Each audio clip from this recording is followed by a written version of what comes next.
Hello friends, welcome back to my channel. ಇವತ್ತು ನಾನು ಆಲೂ ಸಬ್ಜಿ ಹೇಗೆ ಮಾಡೋದು ಅಂತ ತೋರಿಸ್ತೀನಿ. ಮೊದಲಿಗೆ ನೀರಲ್ಲಿ ಚಿಕ್ಕ ಚಿಕ್ಕದಾಗಿ ಆಲೂ ಪೀಸಸ್ನ ಕಟ್ ಮಾಡಿಟ್ಕೋಬೇಕು. ಮತ್ತು ಇಲ್ಲಿ ಈರುಳ್ಳಿನ ಚಿಕ್ಕ ಚಿಕ್ಕದಾಗಿ ಕಟ್ ಮಾಡ್ಕೊಂಡಿದ್ದೀನಿ, ಹಾಗೆ ಟೊಮೆಟೊ ಕೂಡ. ಈಗ ಹೇಗೆ ಮಾಡೋದು ಅಂತ ನೋಡೋಣ. ಮೊದಲಿಗೆ ಇಲ್ಲಿ ಎಣ್ಣೆ ಹಾಕ್ಕೊಂಡು ಸಾಸಿವೆ ಹಾಕೋತಾ ಇದ್ದೀನಿ, ಮತ್ತು ಜೀರಿಗೆ,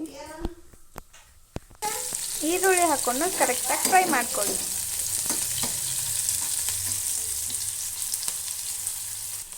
ಸ್ವಲ್ಪ ಅರಿಶಿನ ಹಾಕ್ಕೊತಾ ಇದ್ದೀನಿ. ಆಲೂಗಡ್ಡೆನ ಹಾಕಿ ಕರೆಕ್ಟಾಗಿ ಮಿಕ್ಸ್ ಮಾಡ್ಕೊತಾ ಹೋಗಿ. ನೋಡಿ, ಈ ಥರ ಆಗಿದೆ. ಈಗ ನಾನು ಟೊಮೆಟೊನ ಈಗ ಹಾಕ್ಕೊತಾ ಇದ್ದೀನಿ. ಈಗ ಟೊಮೆಟೊ ಹಾಕಿದ್ಮೇಲೆ ಉಪ್ಪು ಹಾಕ್ಕೊತಾ ಇದ್ದೀನಿ. ಸ್ವಲ್ಪ ಗರಂ ಮಸಾಲ ಆ್ಯಡ್ ಮಾಡ್ಕೊತಾ ಇದ್ದೀನಿ.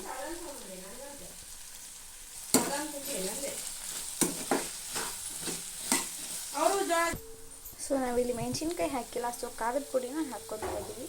ನಿಮ್ಗೆ ಎಷ್ಟು ಬೇಕು ನೋಡಿ ಖಾರ, ಅದ್ರ ಮೇಲೆ ಡಿಪೆಂಡ್ ಆಗಿರುತ್ತೆ. ಇದು ಮಸಾಲೆ ಖಾರ ನಾನು ಯೂಸ್ ಮಾಡಿರೋದು. ನೋಡಿ, ಒಂದು ಸ್ವಲ್ಪ ನೀರು ಹಾಕ್ಕೊತಾ ಇದ್ದೀನಿ.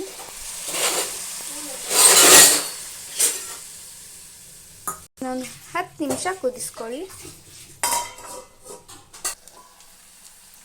ನೋಡಿ ಎಷ್ಟು ಚೆನ್ನಾಗಿ ಬಂದಿದೆ.